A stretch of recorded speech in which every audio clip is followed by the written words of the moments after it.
Sa iba pang balita, iniimbestigahan na ng Philippine Coast Guard o PCG ang 3 barko na responsable sa magkakahiwalay na insidente ng oil spill sa Bataan.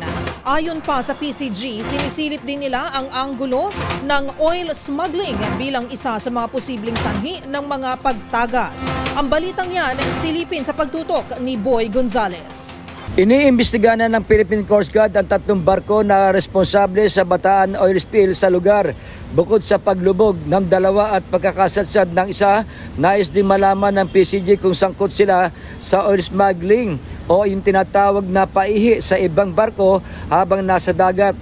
Ayon kay PCG National Capital Region Central Luzon, spokesperson na Lieutenant Commander Michael John Encina, inaalam na ng kanilang investigating team ang totoong dahilan kung bakit nasa karagatan ng Bataan ang lumubog na MT Terranova, MTKR Jason Bradley at ang sumadsad na MB Mirola.